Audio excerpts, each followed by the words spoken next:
Em cada família existem divergências. As relações entre diferentes gerações nem sempre são harmoniosas. Pais e filhos frequentemente veem o mundo de maneiras diferentes. A história que será contada aqui mostra até onde podem chegar tais diferenças. Quando o maximalismo juvenil se encontra com hábitos prejudiciais, disputas familiares comuns podem levar a consequências irreversíveis. Na IBM, trabalhava a talentosa engenheira Joanne Witt. Ela criava sozinha sua filha adolescente, que passava por uma fase difícil, enquanto conseguia construir uma carreira de sucesso. Desde a primeira infância, Joanne se destacou por ter um caráter forte. Apesar de todas as dificuldades, ela amava sua filha infinitamente e tentava criar as melhores condições possíveis para ela. Tyler Witt, que havia completado 14 anos, vivia o auge da rebeldia adolescente, que mais tarde levaria a consequências irreversíveis. Joanne lutava há anos contra uma doença autoimune, lúpus. A doença a impedia de construir uma vida pessoal, mas seu desejo de ser mãe era tão forte que ela decidiu fazer uma inseminação artificial.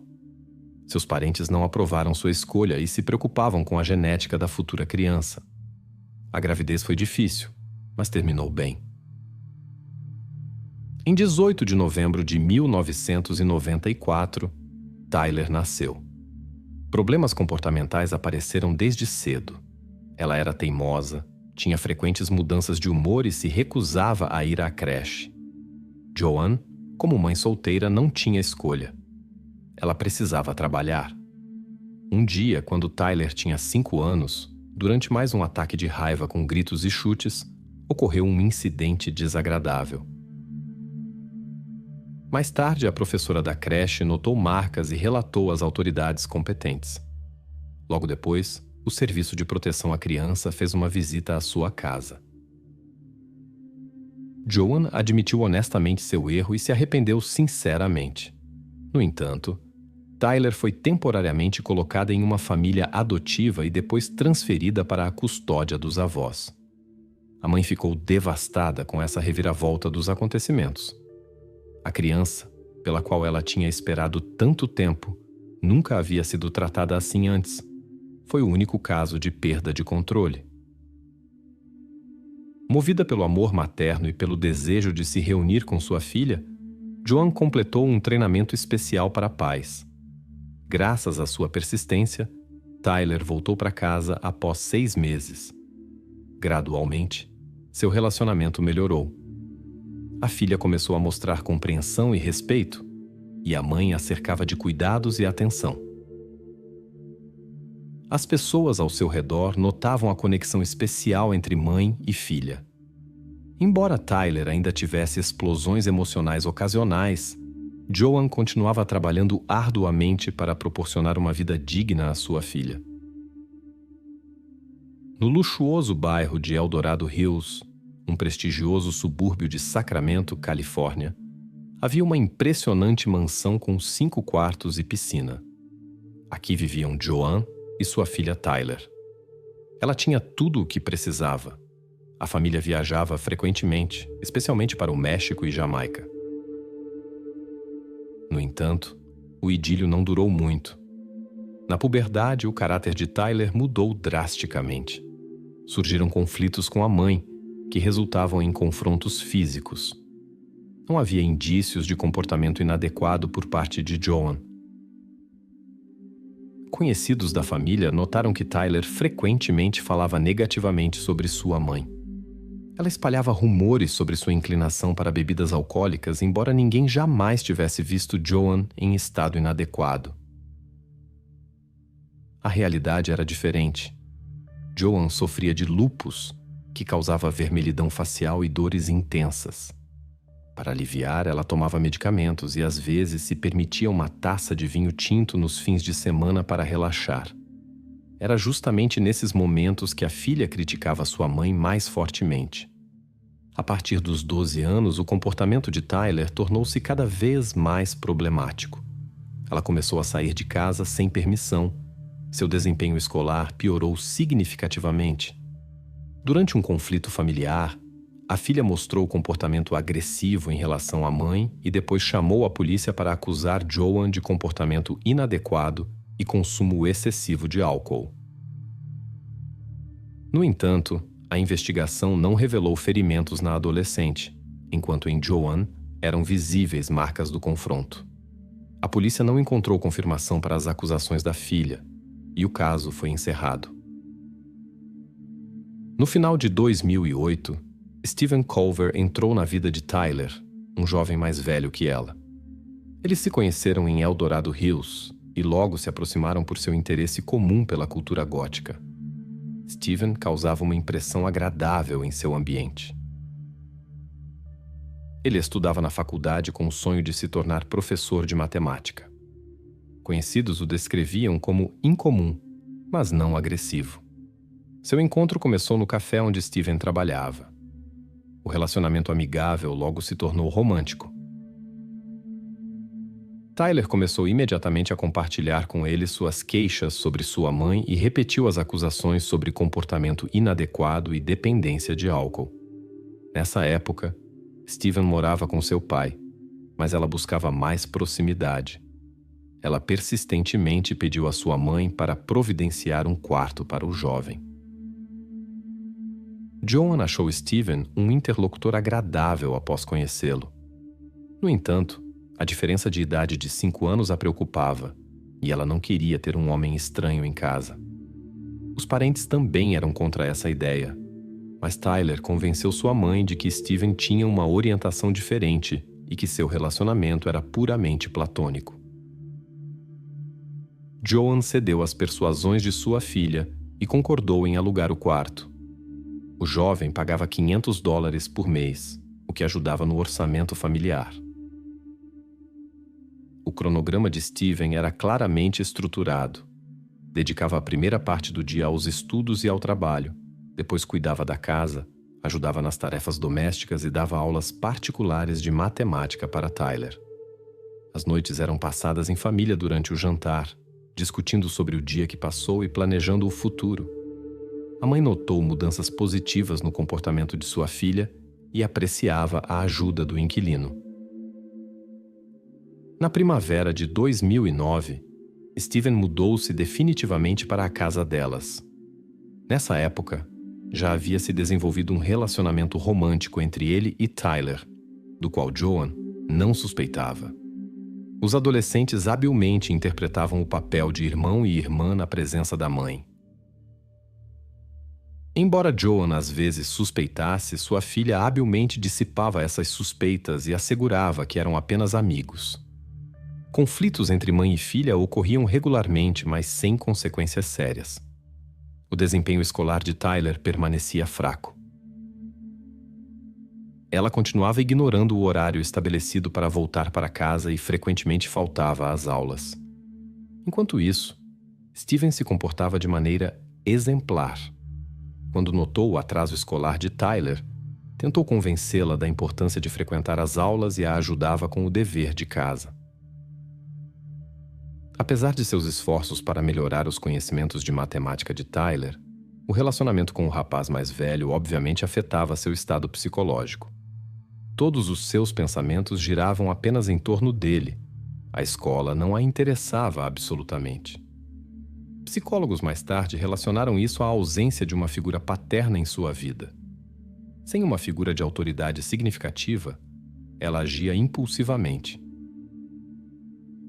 Em 13 de maio de 2009, Joan, de 47 anos, chegou em casa e encontrou os adolescentes em uma situação íntima. Ela ficou confusa ao perceber a extensão do engano. Stephen, temendo consequências legais devido à diferença de idade, implorou para ela não informar as autoridades. A mãe, que gostava do jovem, decidiu agir diplomaticamente. Com notável autocontrole, ela sugeriu a Stephen uma conversa no parque, sem a presença de sua filha. Durante a conversa, o jovem confessou o longo relacionamento com Tyler que havia começado antes de sua mudança. Joan ficou chocada, mas entendeu que sua filha era a iniciadora da situação, tendo organizado tanto o aluguel do quarto quanto a mudança do namorado. Por isso, decidiu não ir à polícia. Ela simplesmente pediu que ele se mudasse e interrompesse o contato com Tyler. Steven concordou prontamente e pediu tempo para encontrar uma nova moradia e fazer as malas. Sua situação foi complicada pelo fato de que seu pai havia vendido a casa naquela época e se mudado para outro estado. A atmosfera na casa ficou tensa quando Tyler soube da iminente mudança de Steven. O relacionamento entre Tyler e sua mãe ficava cada vez mais tenso. A menina constantemente entrava em conflito com Joan e reagia agressivamente mesmo a pequenos comentários. Preocupada com a situação, Joan decidiu agir com determinação. Em 15 de maio, ela pediu a 2 colegas para colocarem as coisas de Steven do lado de fora. Os homens fortes não apenas carregaram seus pertences para fora, mas também tiveram uma conversa séria com o jovem. Eles o aconselharam enfaticamente a ficar longe de Tyler e indicaram possíveis consequências. Steven concordou externamente e se mudou para a casa de amigos, mas os apaixonados continuaram se encontrando secretamente e discutindo planos para uma fuga conjunta.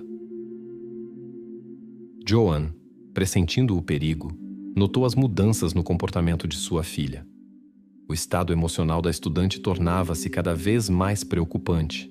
Ela parecia estar perdendo o contato com a realidade devido à sua obsessão pelo relacionamento. A menina mostrava hostilidade cada vez mais frequente em relação à sua mãe, o que causava grande preocupação a Joan. Perturbada pelos eventos, a mulher procurou a polícia e relatou sobre o relacionamento de sua filha com um homem adulto. Os policiais falaram com Tyler, mas ela negou tudo e alegou que sua mãe havia interpretado mal a situação com a mudança no quarto de um amigo. Em seguida, Joan entregou aos investigadores o diário privado de sua filha, onde ela descrevia seu relacionamento, e uma toalha da cama de Tyler para análise de DNA. Quando soube disso, a menina iniciou uma discussão acalorada com sua mãe. Este conflito foi o mais alto na história da família Witt. Até os vizinhos notaram. Durante a briga, Joan ligou 2 vezes para a emergência relatando o comportamento agressivo de sua filha, mas interrompeu as chamadas. Os policiais que chegaram levaram Tyler para a delegacia, mas a liberaram após algumas horas. Durante esse tempo, Joan tentou encontrar ajuda psicológica para sua filha. Era óbvio que a mulher estava procurando todas as maneiras possíveis de melhorar a situação. Ela suspeitava que as mudanças no comportamento da adolescente pudessem estar relacionadas ao uso de substâncias proibidas. Joan até considerou internar Tyler em uma instituição especializada para jovens. Após receber negativas em todos os lugares, a mulher decidiu lidar com a situação por conta própria. A situação parecia estar se estabilizando. A filha se acalmou sob a supervisão materna. Nos dias seguintes, Tyler frequentemente ligava para Steven, que evitava contato devido à atenção policial. Ela se queixava de dores de cabeça e mal-estar, tentando despertar sua compaixão. Gradualmente, o jovem foi cedendo. Durante essa escola de verão, ocasionalmente se encontrava com ela em seu carro. Quando notou que o controle materno estava diminuindo, Steven retomou suas visitas a Tyler quando Joan estava no trabalho. Ele pulava a cerca e evitava ser captado pelas câmeras de vigilância na entrada. O relacionamento entre os apaixonados mudou apenas em um aspecto. Agora eles tinham que se encontrar secretamente quando a mãe não estava em casa. Isso irritava muito Tyler, que nunca havia experimentado algo assim antes. Ela estava convencida de que sua mãe havia destruído sua felicidade ao proibi-la de ver Steven. Tyler encontrava maneiras de visitá-lo, usando encontros com uma amiga como pretexto. Quando a mãe suspeitou que o relacionamento continuava, recorreu novamente às autoridades. Durante o interrogatório, a estudante negou o relacionamento com seu namorado mais velho. Steven também não admitiu o relacionamento com ela.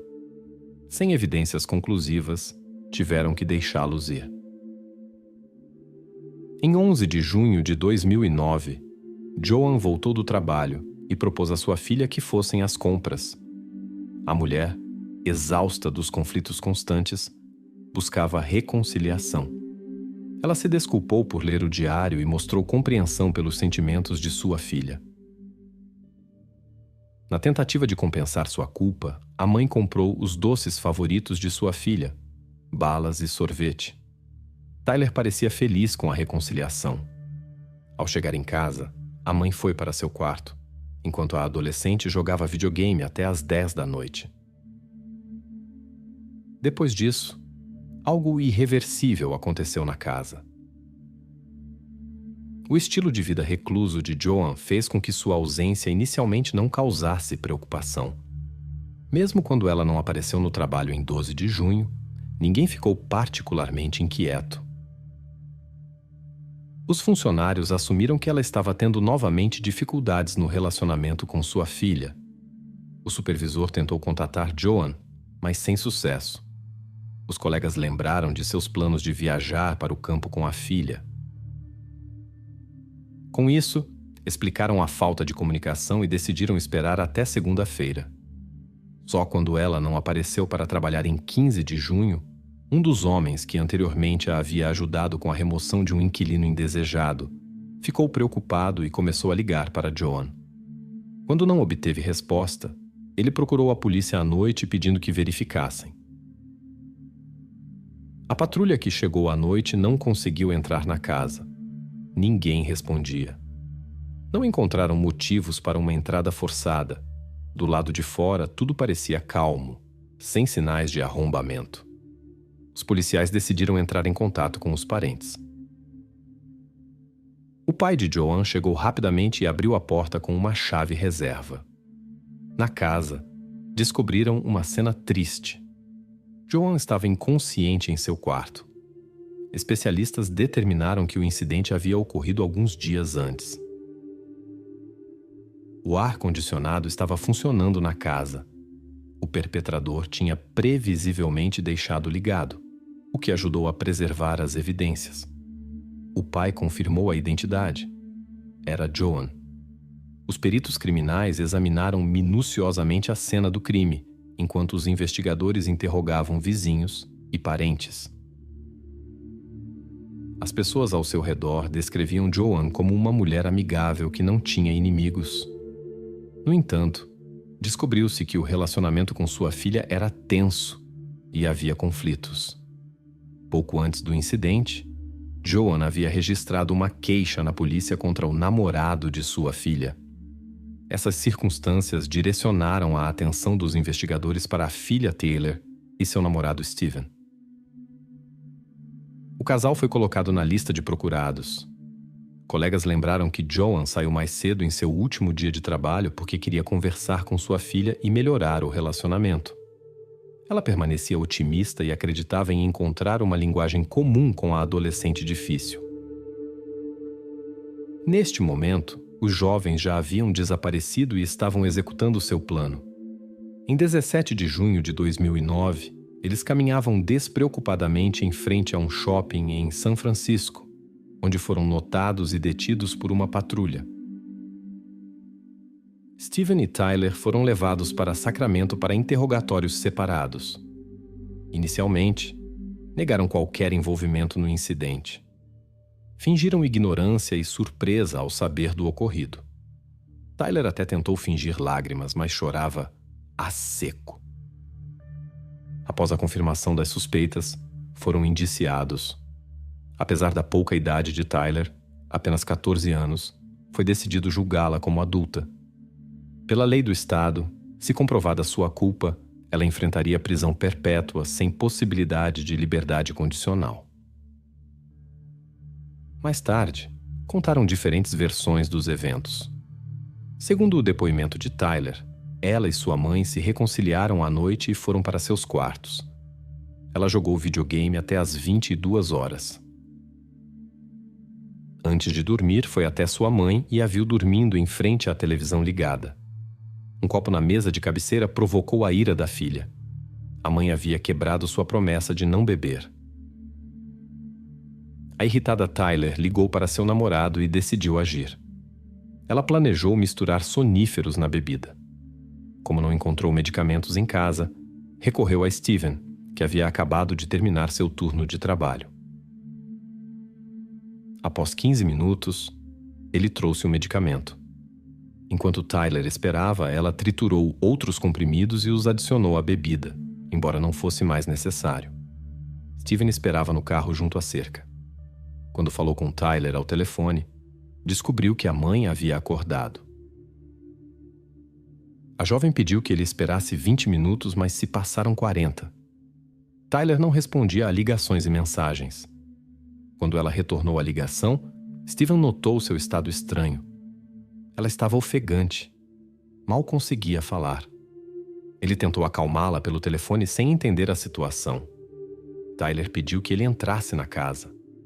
A história dos dois adolescentes apaixonados ficava cada vez mais confusa. A menina contou que pediu ao rapaz para entrar pela entrada principal, o que era incomum. Normalmente, ele pulava a cerca, onde costumavam se encontrar. Steven lembrou-se de como brincava com os cães no quintal até Tyler convidá-lo para entrar na casa. Mas aí terminavam as semelhanças em seus relatos.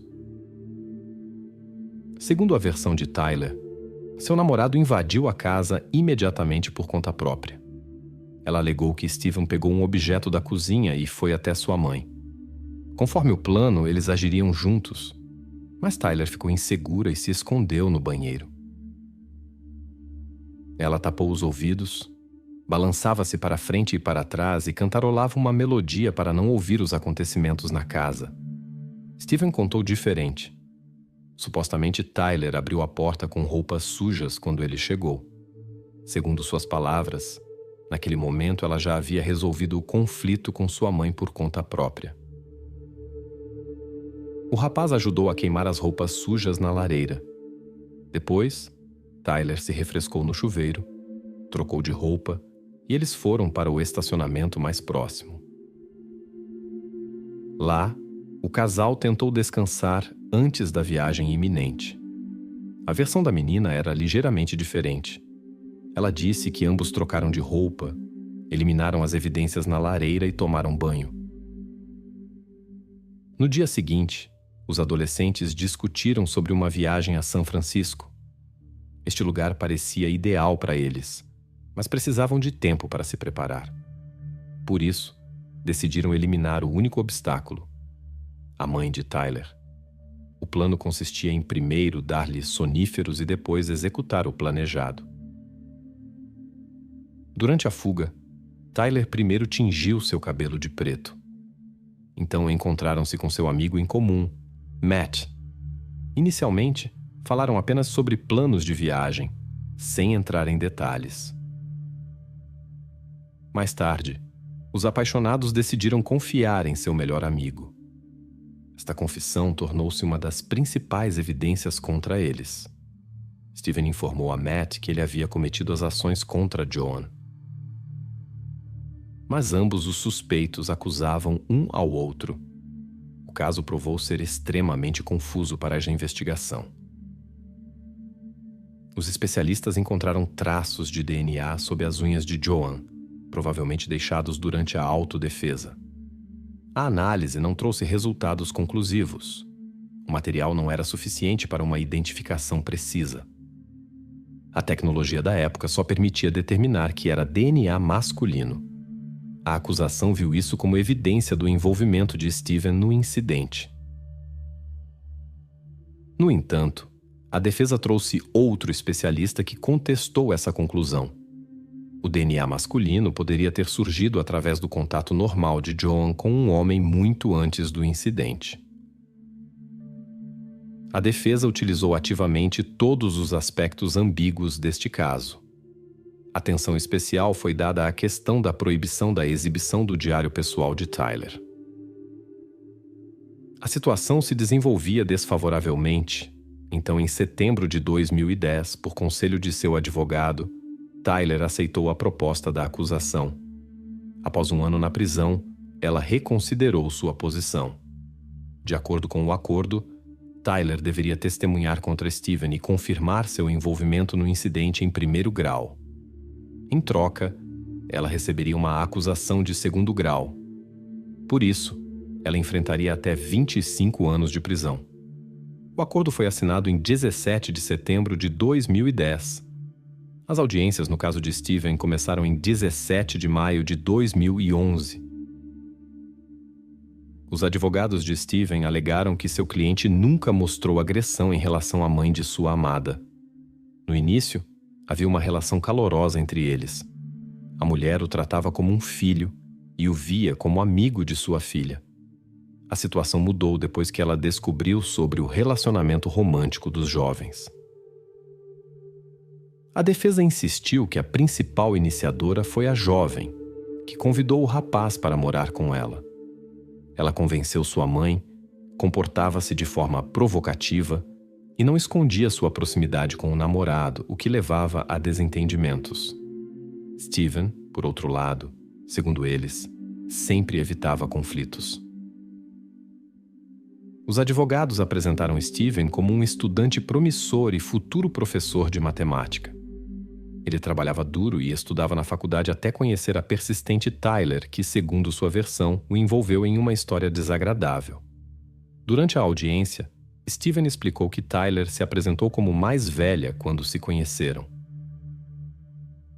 A jovem realmente parecia mais velha, e inicialmente ele a considerava da mesma idade.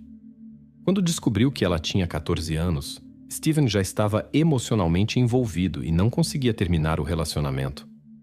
Ele alegou que Tyler constantemente enganava todos ao seu redor, incluindo ele e sua mãe.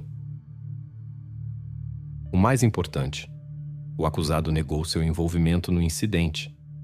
Segundo suas palavras, ao entrar na casa, viu Tyler com roupas sujas e Joan já estava inconsciente. A jovem confessou o ato e pediu ajuda para fazer as malas antes da partida. Ela lhes entregou um objeto da cozinha para limpar. Por isso, suas impressões digitais permaneceram nele. O acusado insistiu que não se aproximou da mulher. A única coisa em que admitiu sua culpa foi não ter impedido sua namorada durante o planejamento, ter ajudado em sua fuga e não ter informado as autoridades. O defensor enfatizou que Tyler, como uma manipuladora habilidosa e inventora mimada, pôde envolvê-lo em seu plano. Isso foi confirmado por seu comportamento em relação à sua mãe e seu ambiente. E o jovem, movido pelo desejo de proteger sua amada, assumiu a responsabilidade perante os amigos, sem perceber a gravidade da situação. Ao analisar os autos do processo, a defesa dedicou especial atenção aos diários de Tyler. Neles, a jovem expressava repetidamente sua atitude extremamente negativa em relação a Joan. Estes registros indicavam um caráter premeditado das ações. O pai de Joan contou que sua filha cuidava extraordinariamente de Tyler e se esforçava para proporcionar-lhe uma vida melhor. Mas em vez de gratidão, Tyler mostrava cada ano mais ousadia e desobediência. Muitos conhecidos confirmaram as palavras do pai de Joan e também testemunharam sobre o difícil temperamento de Tyler. Um amigo da família uma vez testemunhou como ela se tornou fisicamente agressiva e usou violência contra sua mãe. Joan não reagiu a isso. Todas essas situações machucavam profundamente a mulher. Ela frequentemente se isolava para chorar. Às vezes se acalmava com bebidas alcoólicas. No entanto, os familiares enfatizavam que Joan não bebia excessivamente e sempre mantinha a moderação. Após o acordo de cooperação com os investigadores, Tyler testemunhou contra seu namorado. Segundo suas palavras, ela e Steven entraram no quarto da mãe com objetos de cozinha nas mãos. No entanto, Tyler supostamente ficou com medo no último momento e desapareceu para não ouvir o que estava acontecendo. Com isso, a jovem transferiu a principal responsabilidade para seu namorado. Os defensores de Steven interpretaram as declarações de Tyler como uma tentativa de obter clemência, em vez de estabelecer a verdade. De acordo com o acordo com os investigadores, ela deveria indicar a localização do objeto do crime, Matt foi o último a vê-lo, quando o casal compartilhou com ele os detalhes do incidente. Isso foi antes de sua partida para São Francisco. Tyler alegou que eles descartaram o objeto através do sistema de drenagem de águas pluviais. No entanto, a busca foi infrutífera.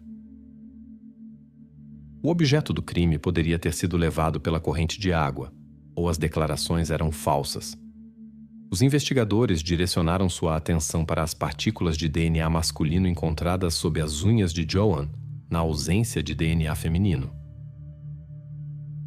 Basicamente, esses traços biológicos não podiam servir como prova definitiva. O promotor insistiu na culpa de Steven. Para apoiar esta versão, foram apresentados fatos sobre o isolamento social do jovem, seus problemas de comunicação, a falta de amigos e seu comportamento geralmente estranho. Foi encontrado um diário pessoal de Steven, onde ele escrevia sobre seu amor ilimitado por Tyler e sua disposição para realizar todas as ações por ela. Na opinião da acusação, esses registros poderiam indicar suas intenções. Em 14 de junho de 2011, os jurados se retiraram para a sala de deliberação. A discussão durou várias horas.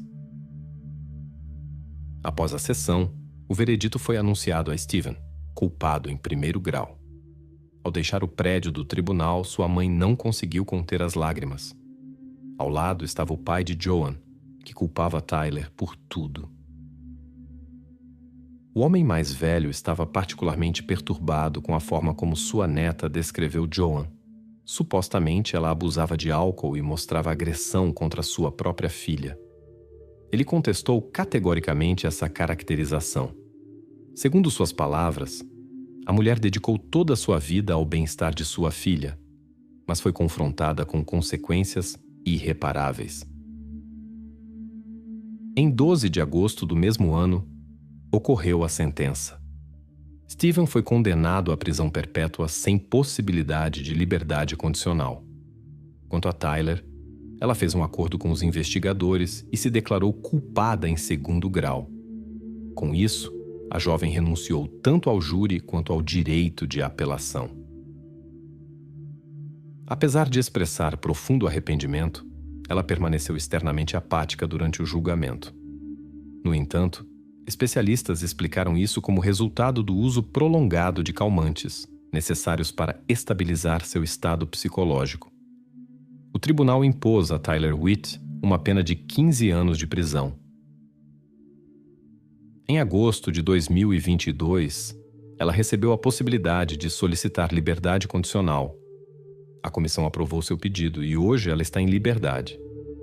Não há informações sobre o curso posterior de sua vida. Na cidade de Mansfield, Ohio, com uma população de cerca de 50 mil habitantes, vivia o osteopata bem-sucedido Jack Boyle. Graças à sua profissionalidade, ele havia estabelecido uma das clínicas mais conhecidas do estado. 1 em cada 13 habitantes da cidade consultava o doutor. Boyle. Na época dos eventos descritos, Jack e sua esposa Noreen estavam casados há mais de 2 décadas. Eles tinham 2 filhos, o filho Collier e Elizabeth, que haviam adotado recentemente de Taiwan. Noreen Schmidt cresceu em uma família simples de trabalhadores na Filadélfia. Ela trabalhava como higienista dental e apoiou seu marido durante seus estudos de medicina. Após o crescimento da família, ela se dedicou a administrar a casa. Graças à carreira bem-sucedida de Jack, a família vivia em prosperidade. Por trás da fachada de prosperidade, no entanto, escondia-se uma imagem completamente diferente. Dr. Boyle tinha um temperamento difícil. Ele tratava sua esposa com desrespeito e ignorava os laços familiares. Jack tinha uma fraqueza especial por mulheres e levava uma vida dupla. Noreen suportou essa situação por anos e tentou manter a família unida para as crianças. Mas às vezes, até as pessoas mais astutas, que conseguem esconder sua verdadeira natureza, são impotentes contra reviravoltas inesperadas do destino, especialmente quando seus segredos vêm à tona. A esposa teve que aceitar essa situação, pois qualquer objeção encontrava forte resistência. Dr. Boyle tinha uma personalidade dominadora e não aceitava nenhuma crítica à sua pessoa. Seu filho Collier também experimentou isso em primeira mão.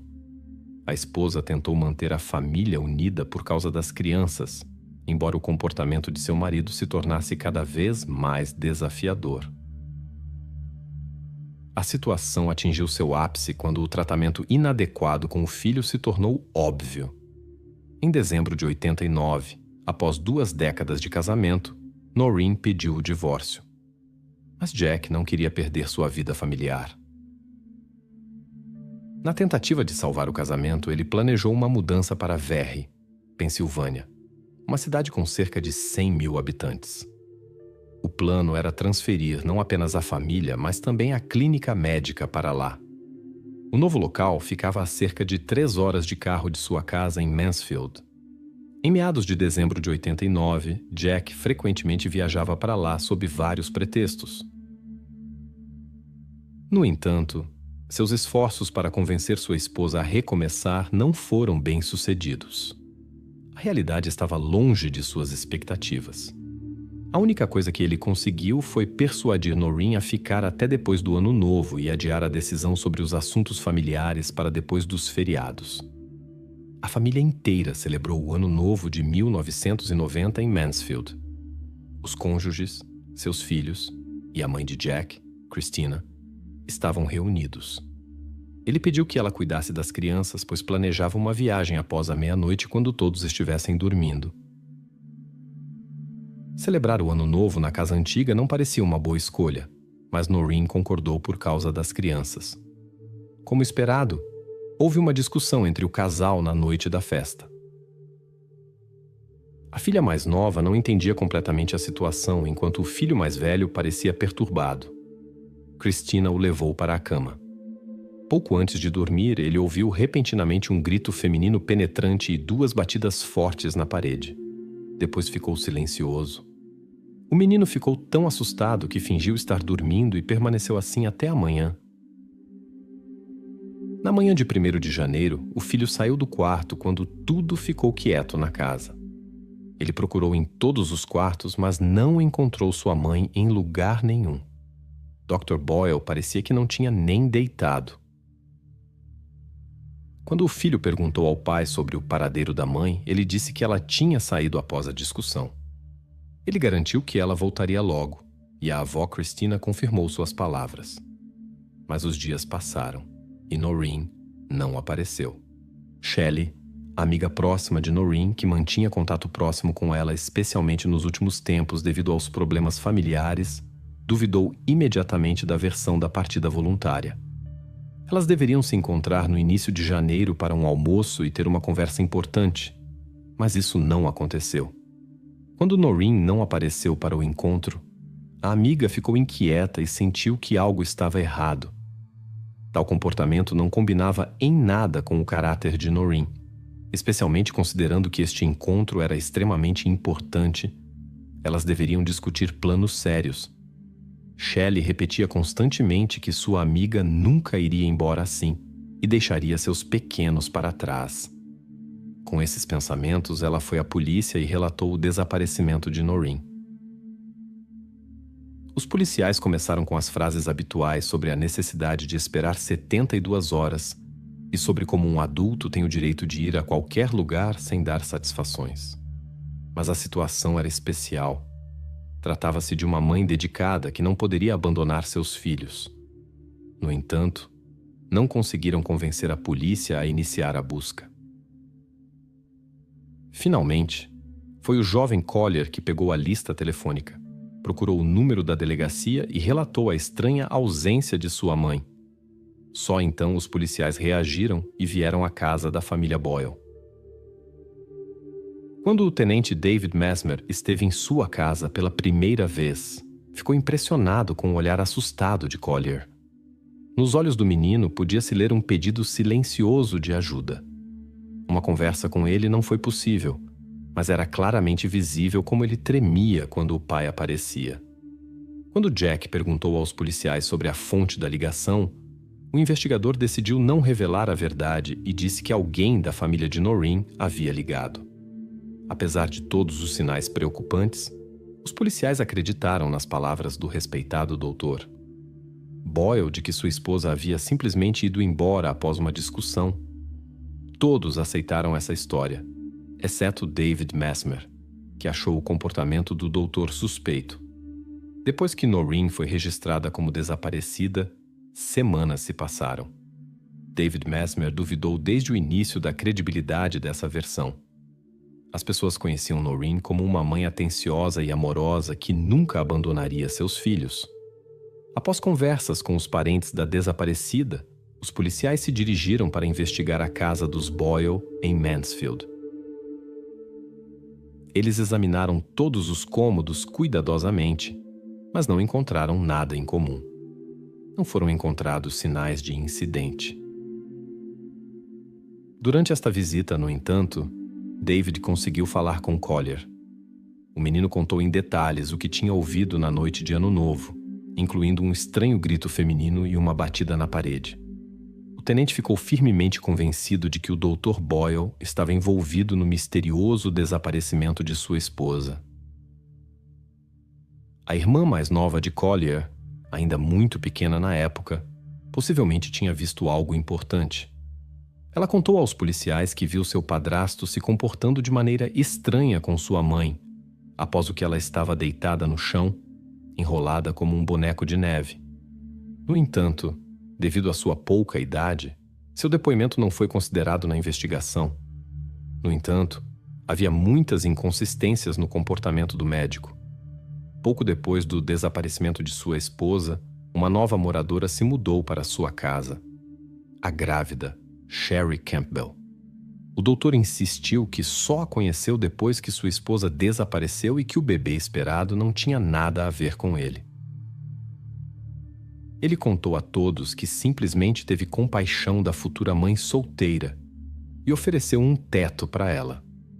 Segundo o doutor, seu casamento já estava arruinado há muito tempo. Ele planejava se separar oficialmente de sua esposa assim que ela reaparecesse, mas ela não voltou, o que deixava Collier muito preocupado. Em conversas com os parentes da desaparecida, David Mesmer revelou detalhes interessantes da vida privada do Dr. Boyle. Descobriu-se que seu relacionamento com Sherry Campbell começou muito antes do que ele havia admitido. Havia suspeitas de que ele era o pai do bebê que ela esperava. Noreen ainda não havia sido encontrada, e a teoria de sua partida voluntária tornava-se cada vez mais improvável. Por várias semanas, não houve atividade. Nenhuma compra, nenhum uso de cartões bancários, nenhuma comunicação com familiares ou filhos. O tenente Mesmer encontrou resistência em seu trabalho. Seus colegas tendiam a acreditar nas palavras do respeitado doutor, Jack Boyle. No entanto, ao investigar a casa e os eventos dos últimos dias antes do desaparecimento de Noreen, David Mesmer descobriu um fato notável.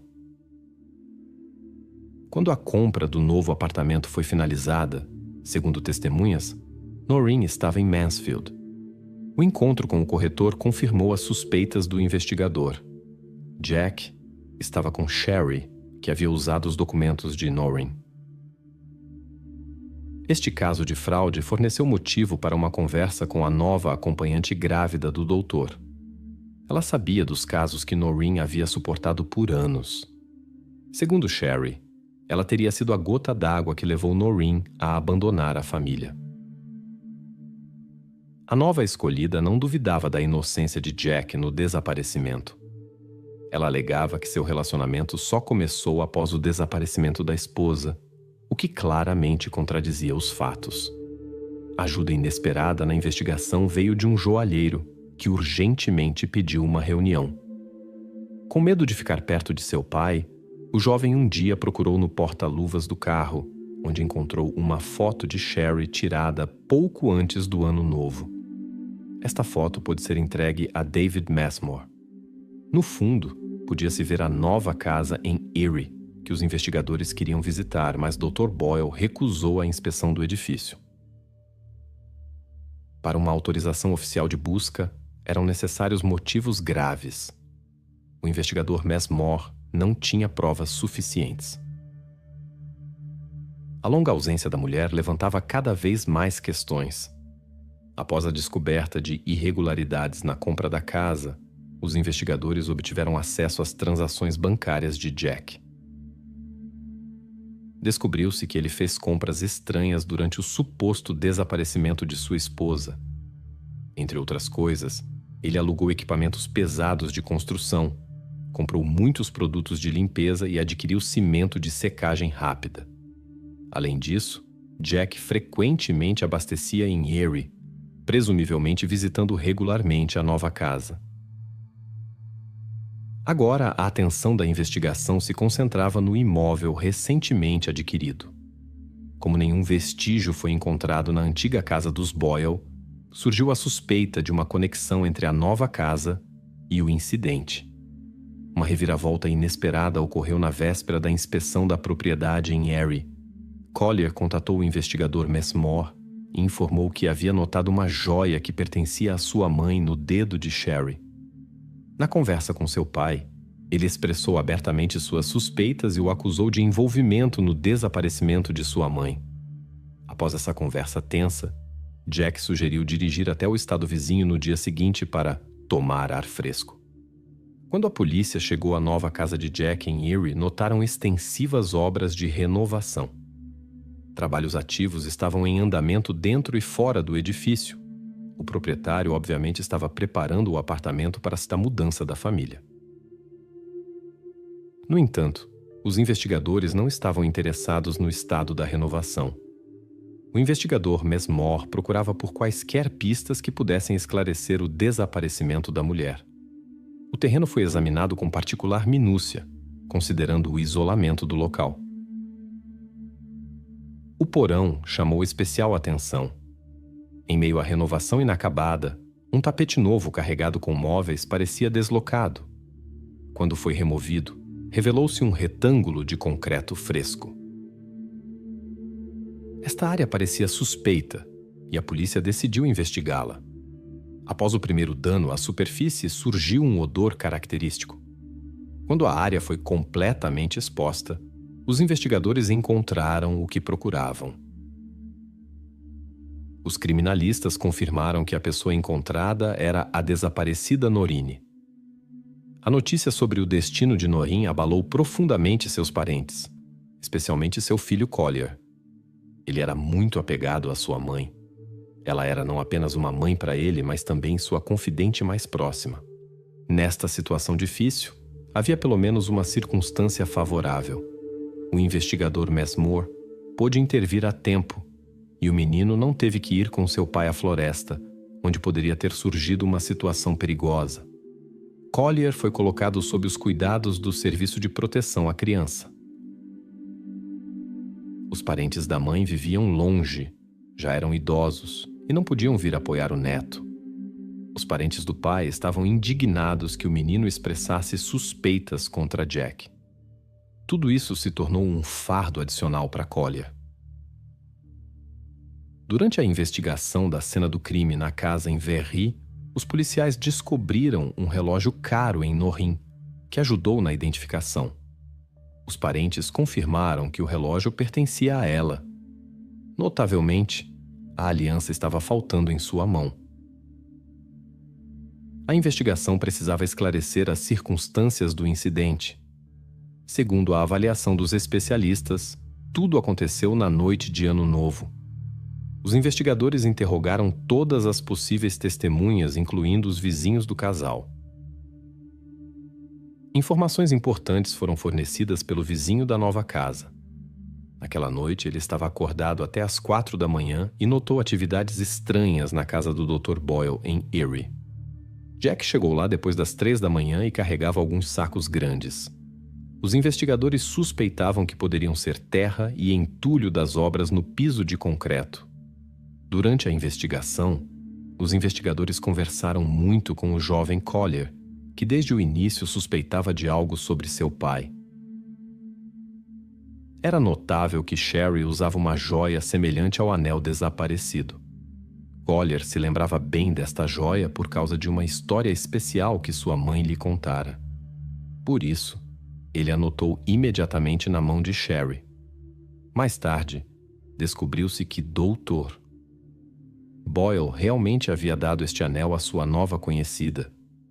Quando Sherry descobriu isso, ela imediatamente cortou o contato com ele. Os eventos tomaram um rumo perturbador. Segundo os investigadores, Jack Boyle pediu à sua mãe na noite de Ano Novo, quando o conflito começou, para cuidar de Collier. Antes mesmo da festa, o doutor havia falado sobre assuntos urgentes em Erie, para onde queria ir com sua esposa. A avó e Collier foram testemunhas involuntárias dos acontecimentos. Mais tarde, no entanto, a mulher defendeu seu filho e alegou não ter ouvido nada em comum e negou as declarações de seu neto. Em conversas com os investigadores, Collier relatou uma discussão entre seus pais antes de dormir. Eles discutiam alto. Quando ele acordou com barulho e batidas na parede, ouviu um silêncio assustador. Na memória de Collier, ficou para sempre gravado o momento em que seu pai ficou parado no batente da porta, olhando longamente e intensamente para dentro do quarto. Naqueles minutos, ele fingiu estar dormindo, pois intuitivamente sentiu o perigo iminente. Mesmo após anos, essas memórias faziam Collier estremecer. Ele frequentemente pensava em como os eventos teriam se desenrolado se seu pai tivesse descoberto que ele não estava dormindo naqueles momentos e era testemunha de tudo o que aconteceu. A versão do desaparecimento voluntário de Noreen parecia absurda para sua família. Ela era sensata demais para tais ações impensadas. No entanto, inicialmente muitos policiais acreditaram nas palavras de Jack. Esta confusão trabalhou por um tempo a favor do Dr.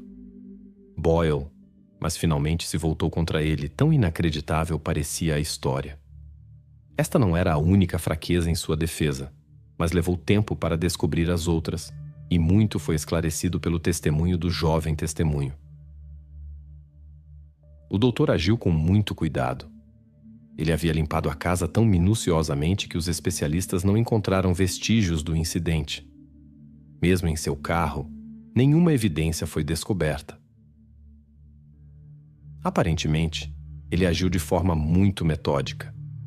Os eventos se desenvolveram rapidamente e tudo indicava um planejamento cuidadoso. Ao investigar as semanas após o desaparecimento de Noreen, os investigadores encontraram outras evidências indiretas que não puderam ser escondidas. Por exemplo, 2 dias antes do incidente, ele havia alugado um martelo pneumático potente. Tudo indicava uma preparação cuidadosa. Nas lojas, o homem comprou produtos de limpeza e cimento de secagem rápida. Ao mesmo tempo, segundo o vizinho, ele começou uma atividade estranha no porão da casa. O vizinho notou como o futuro morador transportava ativamente grandes sacos. Descobriu-se que cerca de 1 tonelada de concreto triturado e terra foram removidos do porão.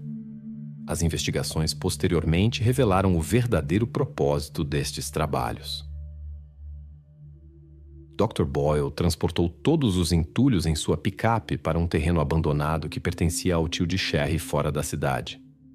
O terreno não era usado há muito tempo, por isso ele descarregou os escombros sem preocupação. Este foi um de seus poucos erros. Quando os investigadores encontraram e examinaram os escombros, puderam confirmar que o concreto realmente veio do porão de Boyle. Os investigadores suspeitavam que Jack queria evitar um divórcio que poderia lhe causar sérios problemas financeiros. A acusação havia coletado evidências substanciais contra ele e a principal testemunha foi Collier. O jovem Collier estava ciente da importância de seu testemunho contra seu pai no tribunal. Seu depoimento, segundo a promotoria, praticamente garantiria que Jack fosse para a prisão. Mas para a jovem testemunha, este foi um teste difícil. Além das cargas emocionais, Collier enfrentou outras dificuldades.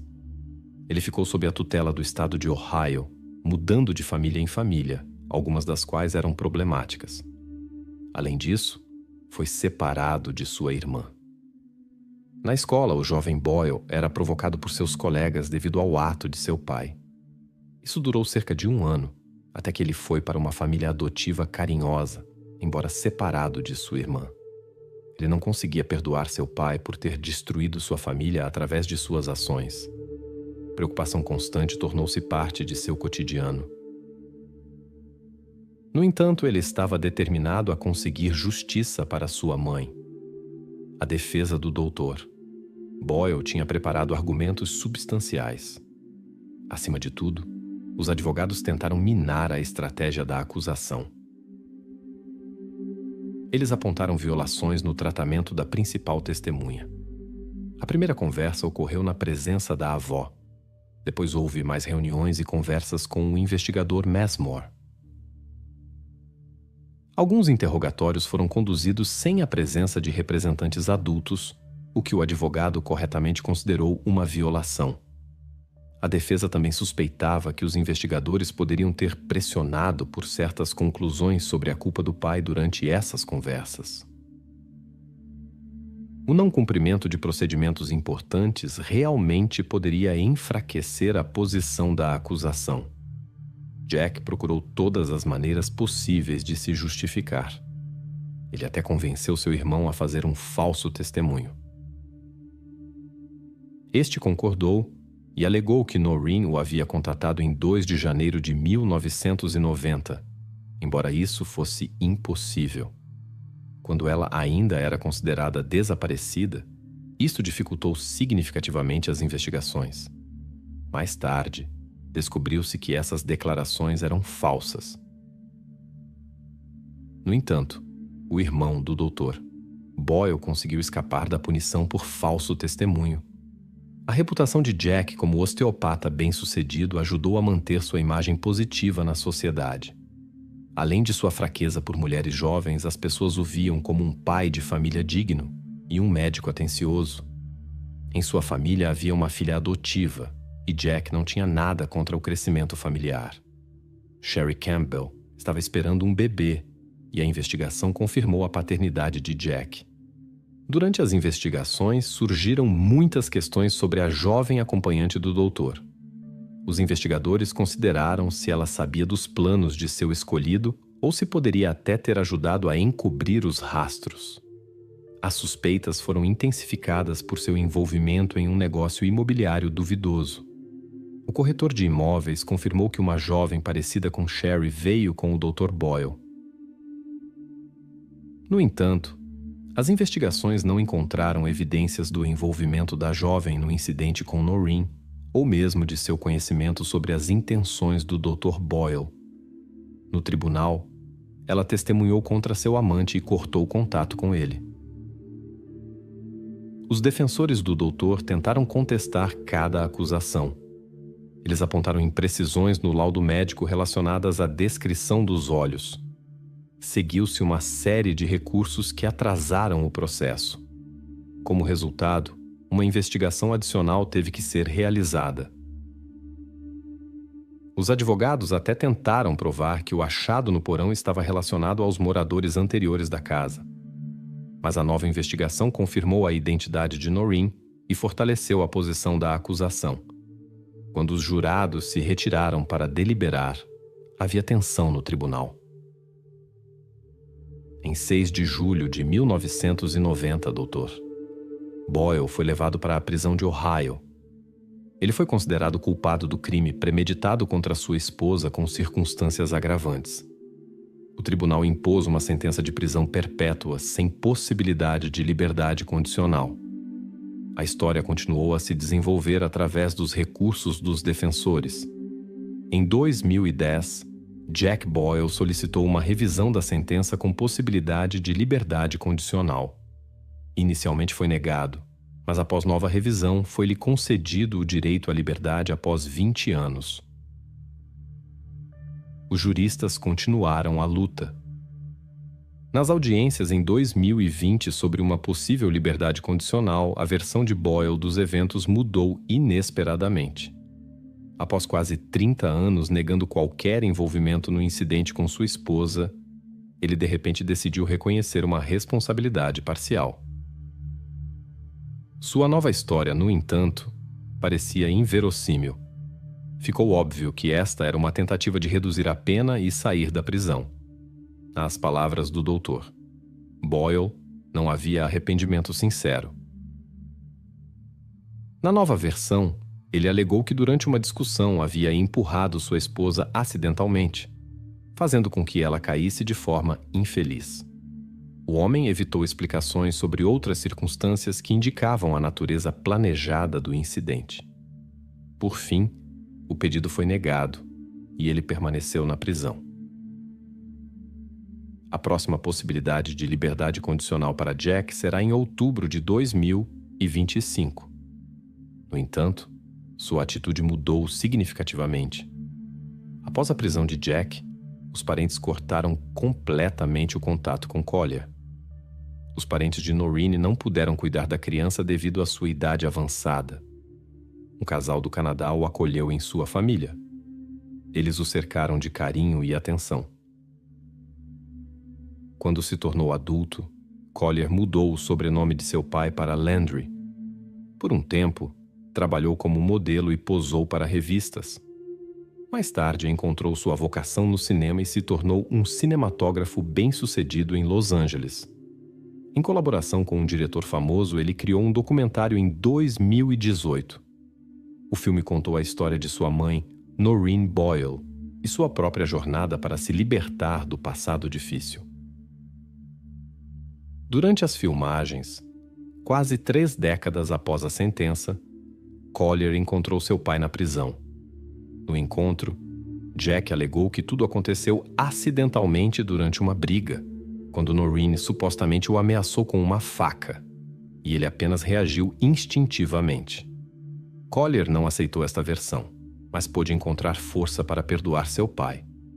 No entanto, Jack continua guardando ressentimento contra seu filho e não o reconhece como parte de sua família. Quando uma pessoa perde o controle de si mesma e cede a intenções sombrias, suas ações se tornam imprevisíveis, especialmente quando se tem 10 anos de idade. Como encontrar uma saída de tal situação? Será que a sorte sozinha é suficiente para escapar do perigo iminente? Em um canto tranquilo do Texas, não muito longe da cidade de Pampa, havia uma casa de fazenda isolada onde vivia uma família extraordinária. Robin Dunn morava ali com sua mãe Michelle Conrad, seu irmão mais velho Zach e seu padrasto Brian. Sua fazenda prosperava graças ao árduo trabalho do chefe da família, que conseguiu construir um negócio agrícola bem-sucedido. As crianças desfrutavam de uma vida pacífica no campo, onde normalmente reinava a tranquilidade. A história da família começou quando Michelle conheceu Brian após se separar do pai biológico das crianças. Ele provou ser uma pessoa maravilhosa, que rapidamente se conectou com as crianças. Logo se casaram e começaram sua vida juntos.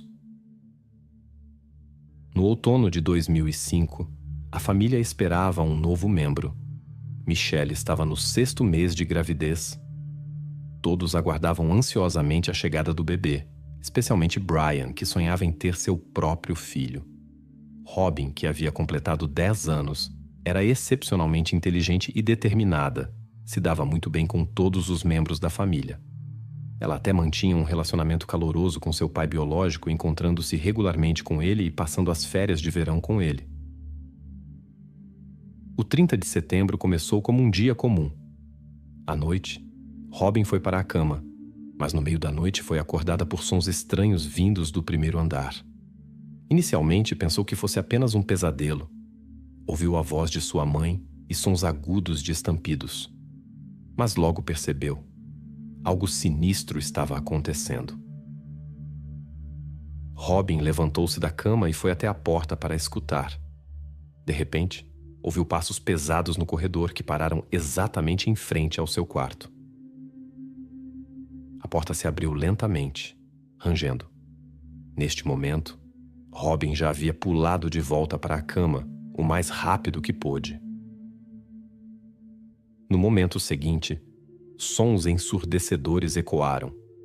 2 objetos voaram a apenas alguns centímetros do braço e da perna esquerda de Robin. Um deles deixou uma marca no armário, mas o desconhecido aparentemente não notou isso na escuridão. O visitante misterioso deixou o quarto e foi até seu irmão. Sons similares vieram do quarto ao lado e um suave soluço de Zack. Então, tudo ficou silencioso. Robin ficou paralisada de horror. Ela permaneceu imóvel, e isso a salvou. Em silêncio absoluto, ela permaneceu deitada, mal ousando respirar e com medo de se mover. Qualquer som parecia ser os passos do desconhecido que poderia retornar. Robin sentia como se ele estivesse em algum lugar próximo, observando-a e esperando por qualquer movimento seu. Por quase 2 horas e meia, Robin permaneceu imóvel em sua cama antes de encontrar forças para se levantar. Depois de olhar cautelosamente ao redor, percebeu que o desconhecido não estava por perto. Com mãos trêmulas, Robin pegou seu telefone celular para ligar para o número de emergência 911. Cada movimento era difícil. O medo a paralisava. Ela tinha constantemente a sensação de que o desconhecido poderia ouvi-la.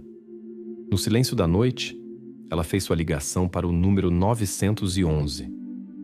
Meu nome é Robin Duan. Ela se apresentou com voz trêmula. Ela contou ao operador que estava com frio e assustada, que tinha ouvido sons altos e os gritos de sua família. Robin estava com medo de procurar seus parentes na casa, pois o desconhecido ainda poderia estar por perto. Na casa já reinava um longo silêncio. Ninguém respondia aos seus chamados baixos. Robin implorava para saber onde estavam seus familiares. Quando chegou à cozinha, Robin permaneceu junto à janela, esperando por ajuda. Quando viu as luzes piscando das viaturas policiais, correu ao encontro dos oficiais. O estado de Robin era traumático. Ela foi imediatamente levada para a viatura. Vários grupos de oficiais começaram a busca na casa, tomando todas as precauções necessárias. Eles estavam preparados para a possibilidade do desconhecido ainda estar dentro. O que descobriram lá dentro chocou até mesmo os oficiais mais experientes. Michelle deveria ser mãe em 2 meses. As evidências encontradas na casa indicavam o uso de um AK-47, que raramente é encontrado em lojas comuns e normalmente é encomendado especialmente ou adquirido em quantidades limitadas. Durante todo esse tempo, Robin permaneceu sentada na viatura esperando por um milagre. Quando o oficial retornou e informou que o desconhecido havia fugido há muito tempo, Robin, que acabara de se acalmar, começou a chorar novamente ao compreender o que havia acontecido. Ofereceram-se para levá-la à delegacia para falar com os investigadores. Mas primeiro, Robin pediu ajuda para alimentar os animais. Isso poderia ajudá-la a se acalmar um pouco. Parecia que a realidade havia se distanciado. Robin alimentava calmamente as cabras no estábulo e contava ao oficial sobre como ela e seu irmão haviam ganho prêmios em uma competição. De repente, sua consciência clareou. Ela agarrou o ombro do policial em lágrimas e perguntou quando seus familiares sairiam da casa. O guarda teve que lhe dizer novamente a verdade sobre o ocorrido. Ela foi levada ao centro médico mais próximo. Lá, cercada pelo cuidado dos médicos, Robin tomou plena consciência do acontecido pela primeira vez, enquanto se perguntava incessantemente quem poderia ter querido causar dor à sua família. Os psicólogos precisavam de tempo para trabalhar com Robin, mas a situação era crítica. Os investigadores reconheceram a gravidade da situação e entenderam. Cada hora contava para evitar uma repetição dos eventos. Após o exame, os médicos compartilharam boas notícias. A saúde de Robin estava bem. Os oficiais levaram Robin imediatamente à delegacia para uma conversa e para sua proteção. Felizmente, ela estava disposta a falar com os investigadores. Infelizmente, Robin não foi testemunha ocular do incidente. Os investigadores examinaram a possibilidade de um conflito recente de seus pais com alguém, mas Robin refutou isso. Os investigadores também verificaram a hipótese de que o irmão de Robin poderia ter se envolvido com más companhias ou entrado em contato com substâncias proibidas. No entanto, Robin também rejeitou essas suposições. Ela não conseguia identificar ninguém que fosse hostil à sua família. Robin contou detalhadamente sobre tudo o que havia ouvido, mas não conseguiu descrever a aparência do desconhecido. Ela tinha apenas notado brevemente uma silhueta escura, sem olhar diretamente. Por isso não podia fornecer informações substanciais. Robin tinha certeza apenas de que era um homem de pele clara. No entanto, um detalhe confundia os investigadores. Robin afirmava com certeza ter ouvido 15 estampidos. Durante a investigação da cena do crime, encontraram exatamente esse número de cartuchos. Parecia estranho que Robin pudesse ter mantido o número exato em uma situação de estresse. Mais tarde, ela admitiu que simplesmente havia presumido. Eram mais de 10 sons, por isso mencionou o número 15. Em todo caso, os oficiais estavam preocupados com a segurança de Robin. Neste momento, permanecia incerto quem e por que poderia ter cometido este ato. Possivelmente, o desconhecido planejava ações mais amplas e era persistente em suas intenções. Neste caso, Robin ainda poderia estar em uma situação insegura. Para sua proteção, Robin foi colocada em um centro de ajuda especial, onde ficou sob a supervisão de seu pai biológico, sua madrasta e sua meia-irmã. A segurança era fornecida pelos oficiais das forças da lei. Anteriormente, Robin vivia com sua mãe e seu padrasto. Agora apenas seu pai podia cuidar dela. O homem veio imediatamente no meio da noite para buscar sua filha. Após a conversa com os investigadores, eles foram escoltados diretamente para o centro. Foi explicada a Robin a necessidade de todas as precauções e ela foi solicitada a não deixar as instalações do centro. Ela demonstrou compreensão, pois ela própria temia uma repetição dos eventos. A única exceção foi a despedida dos familiares. Para lá, ela foi acompanhada pelos oficiais. A cerimônia reuniu muitos moradores locais.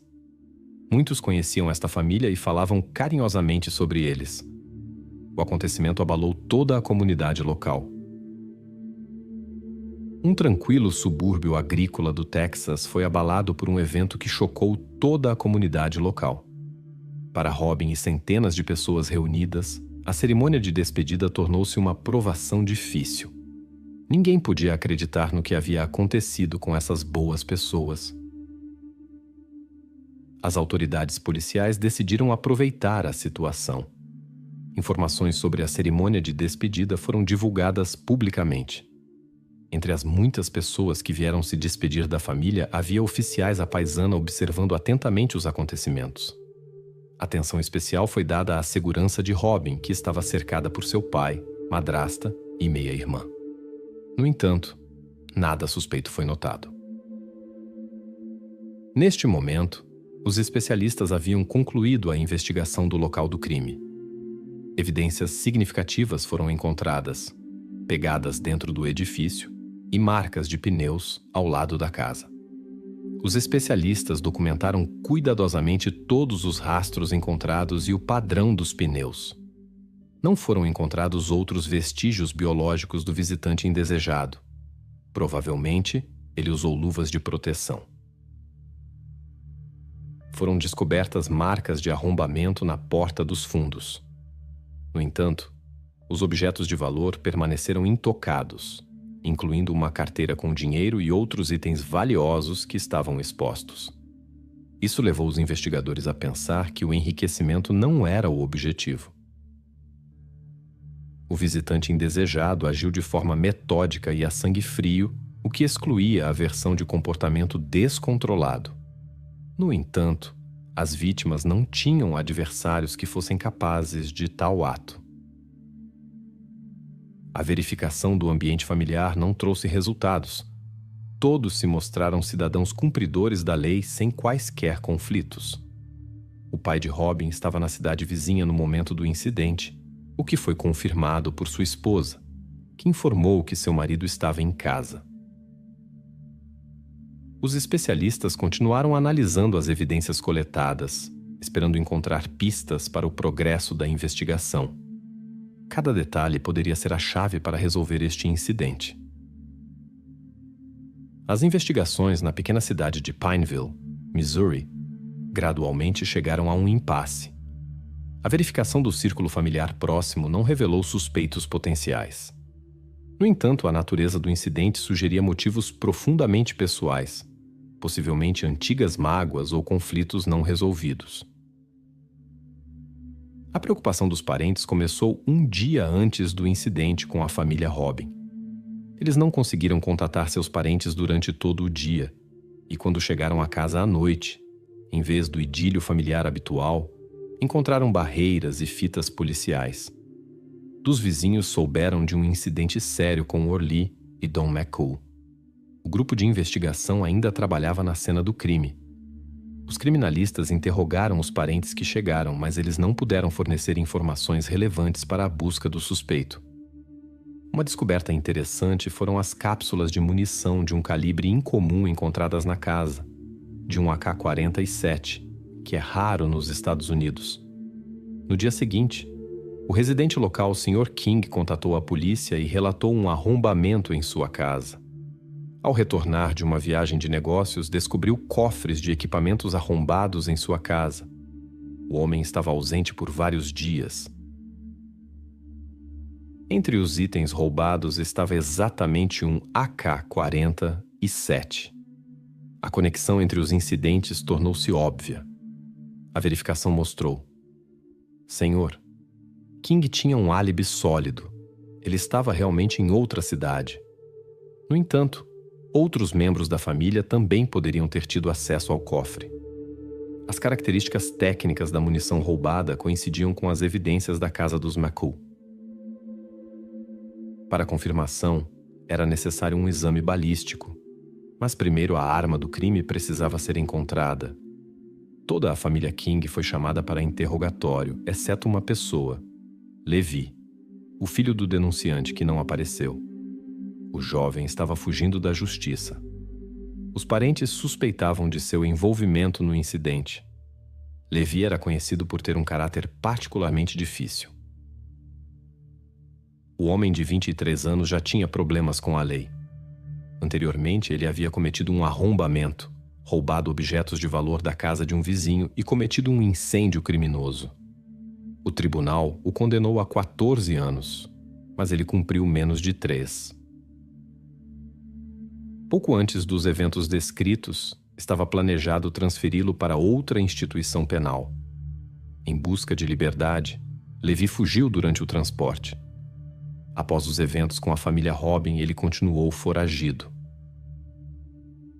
Neste momento, os investigadores ainda não haviam estabelecido uma conexão entre os incidentes em diferentes estados. A polícia de Missouri alertou sobre o perigo potencial de Levi e informou a população através da mídia. Os cidadãos foram aconselhados a não fazer contato ao avistar o procurado, mas sim notificar a polícia imediatamente. Graças à denúncia de King, os investigadores tinham uma foto do suspeito. O desaparecimento de uma picape Dodge Dakota pertencente à família McCool despertou particular interesse. Os veículos foram registrados no sistema de busca e as autoridades policiais obtiveram um mandado de prisão para o jovem em conexão com o incidente na casa dos McCools. Os investigadores suspeitavam que o incidente não tinha um motivo específico. O perpetrador não conhecia a família. Levi, que estava sendo procurado, precisava de um meio de transporte para deixar o estado. Ele foi parado pela patrulha de fronteira em El Paso, Texas, perto da fronteira mexicana. Presumivelmente, ele planejava atravessá-la. O jovem informou surpreendentemente calmo sobre suas armas no porta-malas. Isso chamou a atenção das autoridades, que durante a verificação descobriram que a picape estava registrada como roubada. O detido, que se revelou ser Levi King, foi levado à delegacia local para esclarecer as circunstâncias. Seu comportamento durante as conversas com os oficiais causou perplexidade. Em uma breve conversa com os investigadores, ele surpreendentemente confessou o incidente com a família McCall. Ele mencionou um casal de Pineville, Missouri, e descreveu detalhadamente sua localização. A verificação das informações confirmou suas declarações sobre Orly e Don McCall. Levi tinha dificuldade em explicar os motivos de suas ações. Segundo ele, invadiu uma casa aleatória nos arredores da cidade para encontrar um veículo. A escolha foi espontânea, impulsionada por, como ele descreveu, impulsos incontroláveis. Durante a inspeção do terreno, ele foi descoberto. A dona da casa saiu para descobrir o que o estranho queria. King alegou que entrou em pânico e usou violência. Ao ouvir o barulho, um homem saiu. Em estado de pânico, Levi perdeu o controle da situação e continuou suas ações. Ele foi imediatamente levado para Missouri para investigação adicional. Ele confirmou novamente seu envolvimento no incidente com os McCalls. Depois, tomou posse de sua picape para transporte. Então veio outra confissão, sobre seu envolvimento no incidente com a família Robin, no Texas. Os detalhes coincidiam com as evidências encontradas na cena do crime, as mesmas cápsulas de um AK-40 e 7. O perpetrador estava agindo no térreo quando ouviu um movimento no andar de cima. Era Robin, que tinha sido acordada pelo barulho. Sem entender a situação, ele subiu e começou a verificar os quartos para eliminar possíveis testemunhas. Depois, pegou alguns objetos de valor e desapareceu. Os policiais contataram seus colegas no Texas e receberam confirmação de suas declarações. Nesta época, Robin, que havia escapado milagrosamente do destino trágico, estava sob a proteção das autoridades policiais, temendo um possível retorno do perpetrador. As investigações trouxeram resultados. Os investigadores confirmaram suas suspeitas contra Levi. Finalmente, a tensão diminuiu e a testemunha pôde relaxar um pouco.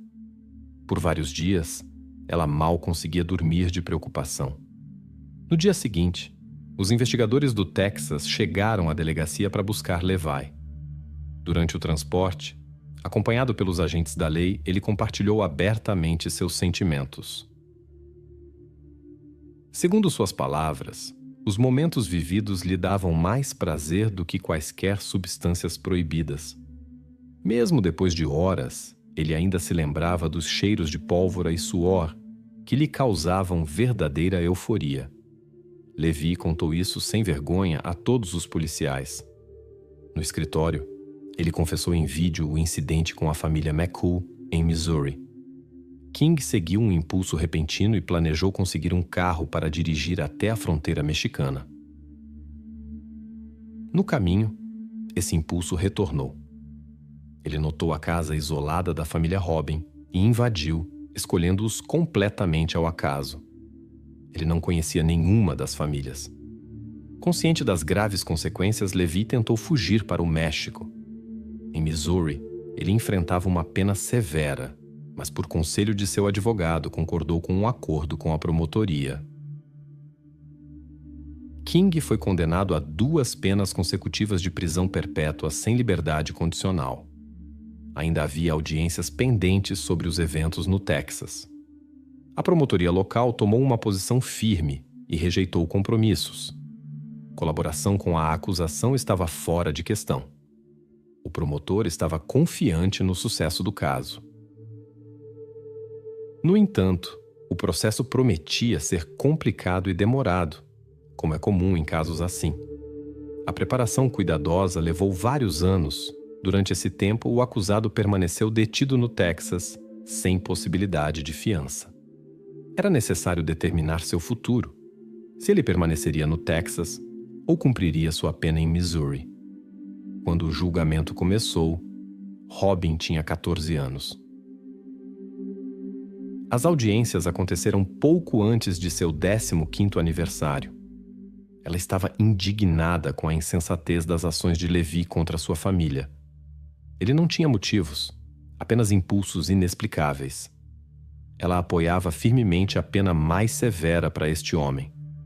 O defensor, no entanto, mantinha uma posição diferente e estava determinado a representar os interesses de seu cliente. A opinião pública estava dividida em dois campos. Alguns insistiam na pena mais severa para King, outros consideravam mais apropriada a prisão perpétua sem liberdade condicional. Desde o início, o advogado se esforçou para apresentar Levi King de uma maneira mais humana, esperando influenciar a decisão do júri. A defesa se concentrou em sua saúde mental. Na adolescência, ele foi diagnosticado com transtorno bipolar. No histórico médico de Levi constavam vários diagnósticos: depressão, psicoses e até esquizofrenia. Levi cresceu em uma família grande. Era um de 7 filhos. No entanto, claramente lhe faltava atenção e cuidado dos pais. O comportamento problemático apareceu cedo. Já no ensino fundamental, ele provocava incêndios e demonstrava agressão inexplicável contra animais. Especialistas atribuíram isso à influência de um pai agressivo e uma mãe indiferente. As condições familiares estavam longe do ideal. Os pais, que sofriam de vícios, não cuidavam das crianças. Foi o pai quem apresentou o menino ao álcool e substâncias proibidas, e regularmente usava violência para educação. Na adolescência, Levi começou a usar substâncias fortes. As condições de vida eram assustadoras. Pobreza, condições anti-higiênicas e pressão constante por parte do pai despótico. Quando os investigadores entraram pela primeira vez na casa de Levi, ficaram chocados com o que viram. Particularmente impressionante era uma parede com uma coleção de armas brancas e de fogo. Notavelmente, ela tinha marcas de queimaduras. Apesar da óbvia necessidade, Levi sempre encontrava meios para adquirir equipamentos de tiro e munição. Essa preferência perigosa contradizia claramente a posição da defesa, que o apresentava como uma boa pessoa que havia se tornado vítima de circunstâncias desfavoráveis e uma infância difícil. A promotoria o via como um criminoso perigoso, pronto para cometer mais violações da lei. Nas audiências foram mencionadas suas estranhas declarações sobre o cheiro de pólvora que ele fez aos investigadores durante sua extradição de Missouri. Robin tornou-se a principal testemunha do julgamento, sendo a única que sobreviveu ao encontro com o perpetrador. As audiências judiciais não foram fáceis para ela. Anos de trabalho na recuperação do trauma vivido poderiam ter sido perdidos. Mesmo assim, ela estava determinada a enfrentar cara a cara o homem que tinha tirado seus entes queridos. Mais tarde, em uma entrevista com jornalistas, Robin compartilhou suas impressões do primeiro encontro com o acusado no tribunal. O que mais a chocou foi seu olhar vazio e sem vida. Até aquele momento, ela tinha sentimentos negativos fortes em relação a esse homem. Mas quando seus olhares se encontraram, surpreendentemente, ela sentiu perdão. Robin percebeu que sua própria vida era preciosa demais para desperdiçar sentimentos com alguém que parecia completamente sem emoções. Depois de conhecer os detalhes de sua biografia, ela concluiu que Levi simplesmente não poderia ter se tornado diferente. Após examinar todos os argumentos, os 12 jurados se retiraram para deliberar. Eles ficaram particularmente chocados com a falta de qualquer motivo nas ações do acusado. Tudo o que aconteceu foi resultado de atos espontâneos e sem motivo. Todas as vítimas eram pessoas aleatórias. A promotoria caracterizou Levi King como um criminoso particularmente perigoso e insistiu na pena máxima. Os jurados precisaram de cerca de 8 horas para sua deliberação. Por fim, eles decidiram contra a pena máxima. Levi recebeu prisão perpétua sem possibilidade de liberdade condicional. Apesar das objeções da promotoria, foi decidido transferi-lo para Missouri para cumprir sua pena. Robin precisou de muito tempo para se recuperar do que viveu. Ela era atormentada por pesadelos, tinha medo de ficar sozinha e de sair de casa sem companhia. Mesmo anos depois, havia momentos difíceis, mas o apoio de seus familiares a ajudou a lidar com isso. Todos os dias, Robin é grata ao destino pela chance que recebeu, que seus parentes não tiveram. A fase de se tornar adulto pode se transformar em um teste difícil quando decisões impulsivas às vezes levam a consequências irreversíveis. Esta história aconteceu na pequena cidade americana de Newport Richey, na Flórida. Este tranquilo subúrbio com uma população de cerca de 15 mil habitantes estende-se não muito longe de Tampa, em uma região pitoresca com muitas praias. O ambiente de férias e a baixa taxa de criminalidade transmitiam uma sensação de tranquilidade e calma. Normalmente, os incidentes locais não iam além de pequenas infrações. Por isso, os eventos de 2002 abalaram profundamente os moradores. No início dos anos 2000, a família Ashbrook se estabeleceu aqui. Tara e Robert com seus filhos. O casal tinha 2 filhas adolescentes, das quais Joshan era a mais velha.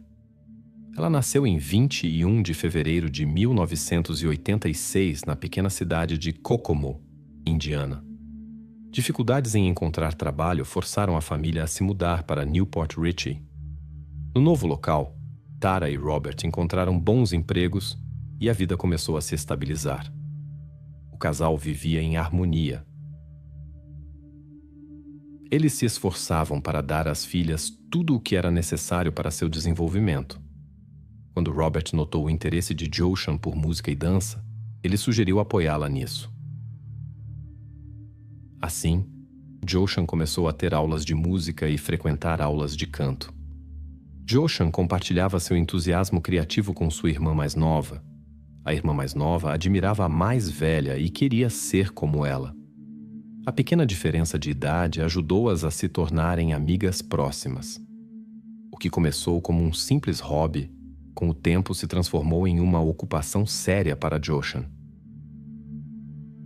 Quando os pais notaram sua dedicação, começaram a apoiar a filha, levando-a a competições e eventos que poderiam ajudar no desenvolvimento de seu talento. Tudo isso aconteceu nos primeiros dias da internet, e Joshan entendeu que a atividade poderia ajudá-la a se estabelecer no show business. O maior sonho era uma carreira como cantora, que poderia trazer tanto alegria quanto uma renda digna. Ela levava essa ocupação tão a sério que parecia que tínhamos uma futura estrela diante de nós. Em sua cidade, ela já era conhecida por seu talento, o que só fortaleceu sua busca pelo sucesso. Ela se apresentava frequentemente em eventos locais.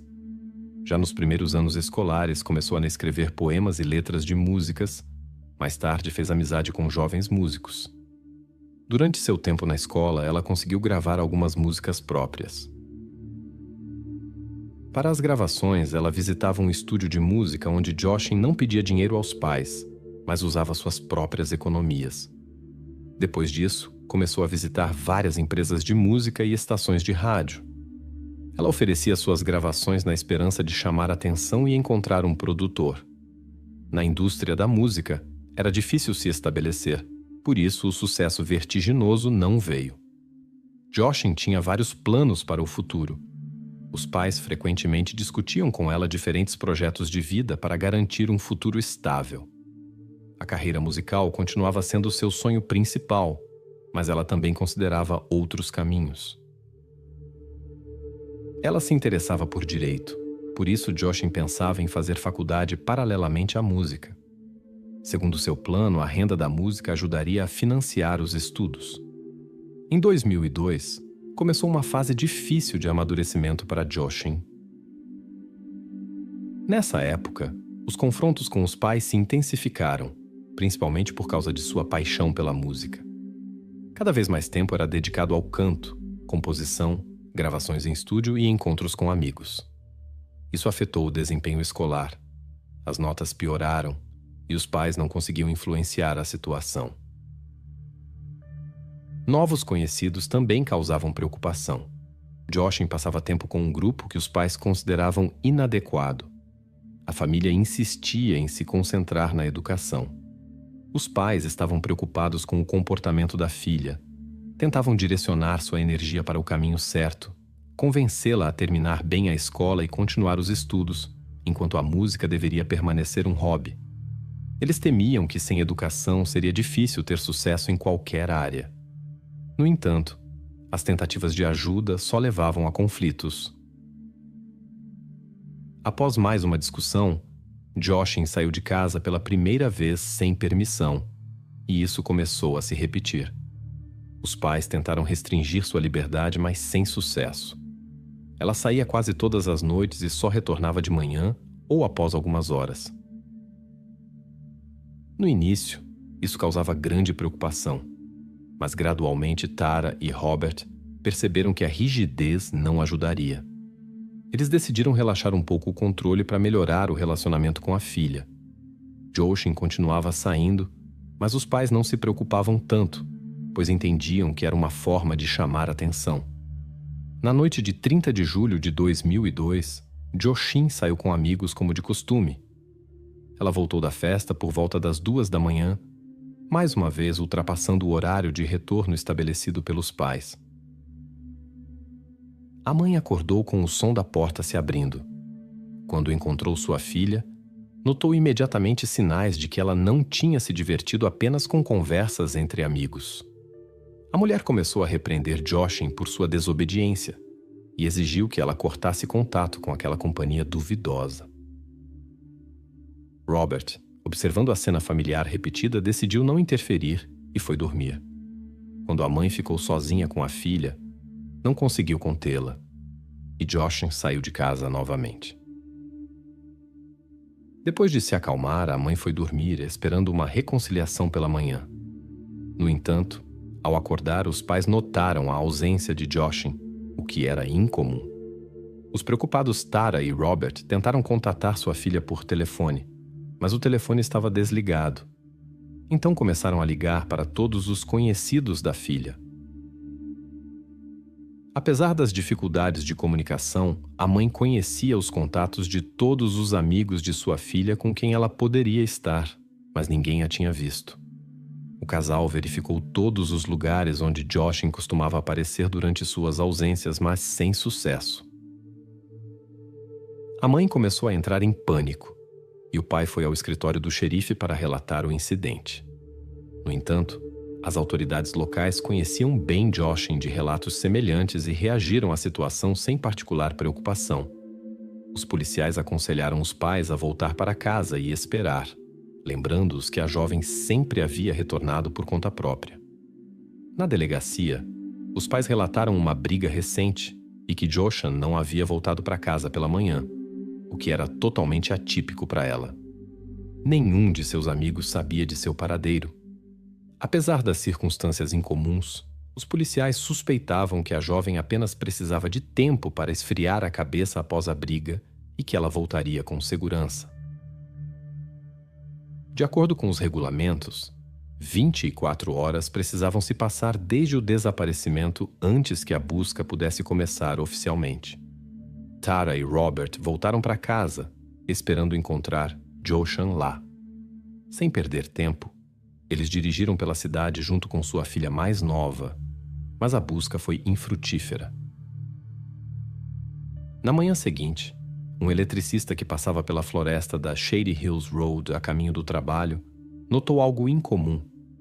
Este trecho da estrada sempre havia sido calmo e pacífico, e nunca havia acontecido nada estranho ali. Quando ele se aproximou e viu uma figura imóvel, imediatamente notificou a polícia. Os policiais que chegaram estabeleceram a identidade da pessoa encontrada.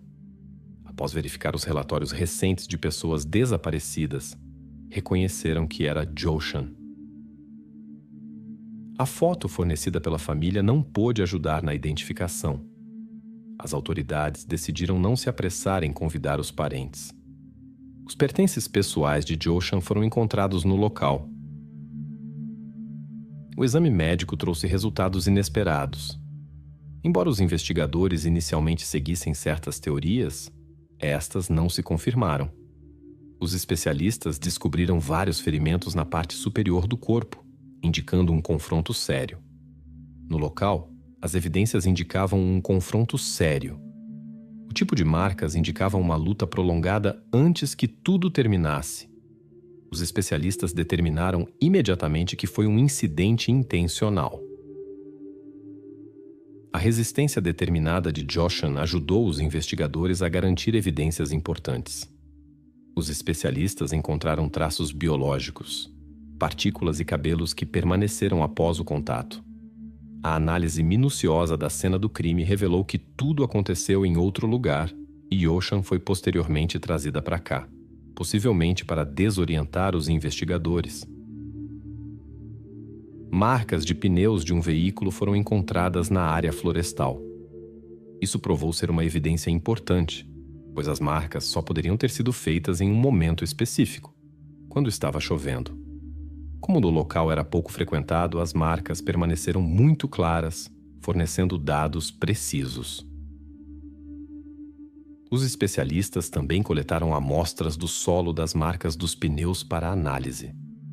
Após a confirmação da identidade de Joshan, a triste notícia foi entregue aos pais. Eles tiveram que passar por um difícil procedimento de identificação. Na primeira conversa com a polícia, Tara mencionou um vizinho chamado John Hanson, um homem com cerca de 60 anos. Segundo a mulher, muitos o viam com desconfiança. Ela se lembrou de casos de comportamento inadequado de sua parte e rumores sobre problemas com a lei. Quando os policiais chegaram ao endereço indicado, encontraram apenas a senhora Hanson. Ela informou que seu marido havia se mudado alguns meses antes do incidente. Ele vivia longe. Eles planejavam se divorciar. De acordo com seu depoimento, ele não estava na cidade no momento do incidente. Ao verificar as informações sobre John, os investigadores não encontraram violações legais ou incidentes que Tara havia mencionado. Sua biografia provou ser impecável, por isso ele foi excluído do círculo de pessoas de interesse para essa investigação. Como não havia outras versões, os investigadores se concentraram em examinar as evidências existentes.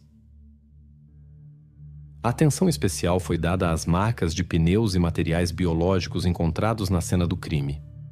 Os especialistas examinaram cuidadosamente as marcas dos pneus. Descobriu-se que tal perfil só existia em 7 marcas raras de pneus, o que reduziu significativamente o campo de busca.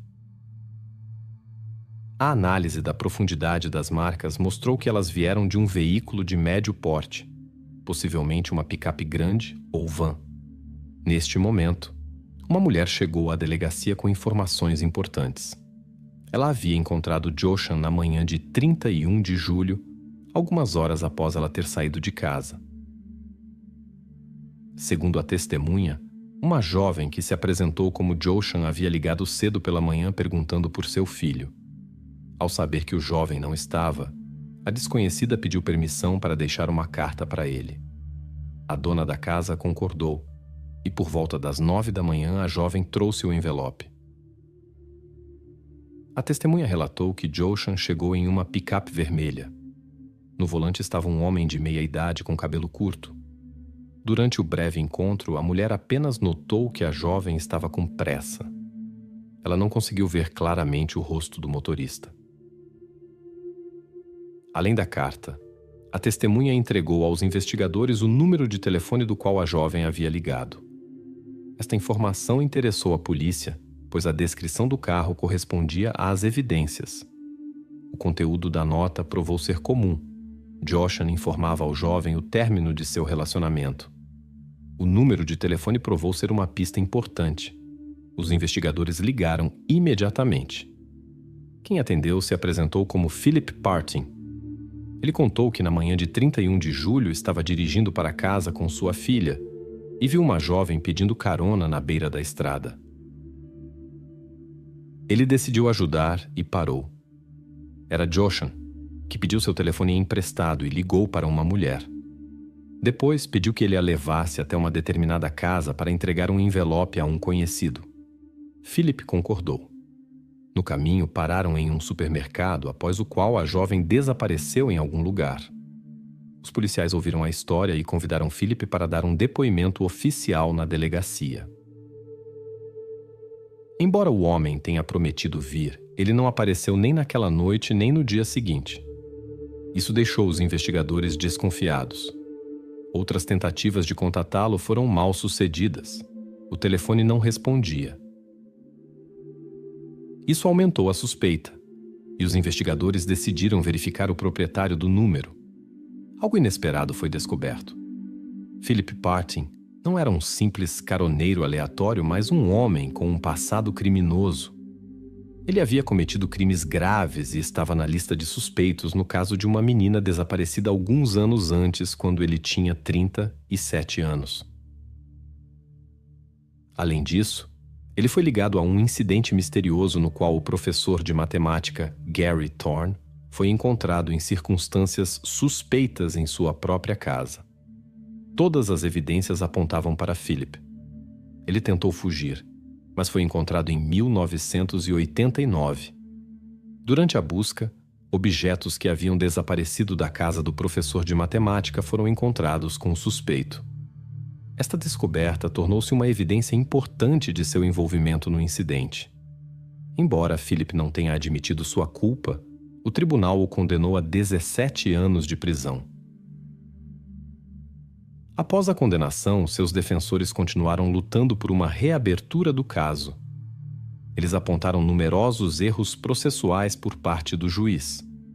Finalmente, conseguiram obter um novo julgamento que reduziu a sentença para 6 anos. Philip foi libertado e encontrou trabalho como ajudante em uma construção. Lá conheceu Martha, a supervisora, que criava uma filha sozinha. Mais tarde, tiveram uma filha juntos, Patrícia. Com o tempo, seu relacionamento se deteriorou por razões desconhecidas. Após a separação, começou uma batalha por Patrícia. Surpreendentemente, Philip conseguiu obter a custódia total, apesar de seu passado e comportamento perturbador. Até 2002, eles continuaram vivendo juntos. Agora descobriu-se que este homem com o passado difícil foi o último a ter contato com a desaparecida Joshan. Os investigadores perceberam que possivelmente haviam perdido uma pista importante neste caso. Eles tentaram contatar Philip por telefone, mas sem sucesso. Então decidiram verificar o supermercado que ele havia mencionado. Os investigadores solicitaram as gravações das câmeras de segurança e as examinaram cuidadosamente. A gravação confirmou seu depoimento. Às 8h48, seu carro apareceu no estacionamento do centro comercial. Com ele estavam Joshan e sua filha. Eles fizeram compras e foram embora. Mais tarde, Joshan entregou uma nota à mãe de seu ex-namorado. Suspeita-se que depois disso algo sério aconteceu. Infelizmente, devido às poucas câmeras na área, não foi possível rastrear o caminho posterior do carro. Uma busca em larga escala por Philip começou, que se tornou uma das mais discutidas no SCN devido à ampla cobertura da mídia. Centenas de dicas foram recebidas de pessoas. A verificação de cada uma delas levou muito tempo. Entre os muitos relatos à polícia, surgiu uma informação realmente importante. Um conhecido de Philip, que havia morado com ele nos últimos meses, mesmo após o incidente com Joshan, procurou a delegacia. Uma preocupação especial era o fato de que a filha de Philip não estava na casa durante esse período. No momento do contato com a polícia, Philip já havia deixado o apartamento, e seu amigo não sabia seu novo paradeiro. Isso pelo menos ajudou a determinar a residência anterior e encontrar evidências importantes. Durante a busca no quarto, foi descoberto um criado mudo com traços de alvejante e marcas quase invisíveis que os especialistas ligaram a Joshan. Uma picape vermelha também estava registrada no nome de Philip. Depois disso, ele foi oficialmente colocado na lista de suspeitos. Além de seu desaparecimento, Os investigadores estavam preocupados com a falta de informações sobre sua filha, que o vizinho não via há algum tempo. As autoridades estavam preocupadas com seu bem-estar e a possibilidade de ser usada como escudo durante uma tentativa de prisão. No dia seguinte, apareceu uma mulher chamada Martha, que havia visto o anúncio de procurado nas notícias. Ela se apresentou como ex-esposa de Philip e relatou um encontro recente com ele poucos dias antes do desaparecimento de Joshin. Segundo ela, ele se comportou com sua hostilidade habitual, mas surpreendentemente trouxe sua filha para ela após o incidente. Isso dissipou as preocupações sobre o destino da jovem. Ela estava sob os cuidados de sua mãe. Além disso, os investigadores tiveram a oportunidade de falar com uma testemunha importante que havia visto Joshin. Na conversa com a filha de Philip, descobriu-se que ela havia adormecido uma noite durante uma viagem com seu pai e acordou quando uma jovem desconhecida entrou no carro. A desconhecida se apresentou como Joshin e compartilhou sua história com Philip. Ela falou sobre sua decisão de sair de casa e viajar pedindo carona. Seu destino era Los Angeles, onde sonhava em apresentar suas músicas e começar uma carreira como cantora. Logo pediu um telefone. Depois foram a uma loja e pararam em frente a uma casa. Mais tarde, o grupo foi ao rio, onde passaram tempo pescando e nadando. Em algum momento, a filha de Philip adormeceu e, quando acordou, Joshin não estava mais no carro. Pareceu estranho que o pai não explicou o desaparecimento da passageira. Simplesmente levou sua filha para a mãe. Isso parecia estranho, já que ele normalmente evitava encontros com sua ex-esposa e relutava em deixar a filha ir até mesmo para visitas curtas. Essas circunstâncias levantaram cada vez mais questões. Depois disso, o próprio Philip começou a entrar em contato com a polícia. Ele zombava abertamente dos policiais e ligava de diferentes lugares. Quando os oficiais chegavam ao local da chamada, ele já havia desaparecido. Após vários incidentes como esse, as ligações pararam e Philip desapareceu por longos meses. As autoridades o perderam de vista. Ele parecia ter se dissolvido sem deixar vestígios de sua presença. Ele se escondeu tão bem que a polícia suspeitou que ele tivesse deixado o país. O avanço inesperado veio quase um ano depois, quando um policial patrulheiro, durante uma verificação de rotina, descobriu um carro semelhante ao veículo de Philip. A pista finalmente apareceu, embora a picape já estivesse sendo usada por outra pessoa. Este conhecido de Philip ajudou a encontrar seu rastro. Descobriu-se que ele havia morado o tempo todo com um vizinho, sem registrar documentos, o que o ajudou a permanecer despercebido. Quando a polícia finalmente determinou sua localização, procederam com extrema cautela para não assustá-lo. As autoridades policiais encontraram o suspeito em Fayetteville, Carolina do Norte. Após sua prisão em 28 de outubro de 2013, amostras de cabelo foram coletadas para comparação com as evidências no caso Joshin. A análise mostrou uma correspondência. As marcas dos pneus de sua picape também correspondiam às impressões encontradas na cena do crime. Apesar das evidências coletadas, o detido se recusou a falar com os investigadores e negou qualquer envolvimento no ocorrido. De acordo com a versão apresentada pela promotoria no tribunal, Joshin entrou no carro de um estranho depois de sair de casa. Ele ganhou sua confiança porque estava viajando com uma jovem acompanhante. O homem emprestou seu telefone, ajudou-a com as compras e com o envio de uma carta para ganhar sua confiança. Mais tarde, quando sua acompanhante adormeceu, a situação mudou. Joshin resistiu, o que levou a consequências trágicas. Depois disso, ele a levou para seu apartamento. Em seguida, o homem levou a acompanhante adormecida para sua mãe, voltou para casa, limpou tudo e dirigiu até uma área florestal remota na Flórida. Os julgamentos foram especialmente difíceis para Tara e Robert, os pais de Joshin. Toda vez que a mulher olhava acidentalmente em sua direção, ele respondia com piscadelas e sorrisos. O acusado não mostrou arrependimento. Embora Philip Partin não tenha admitido sua culpa, as evidências falavam por si. O júri proferiu um veredicto de culpado.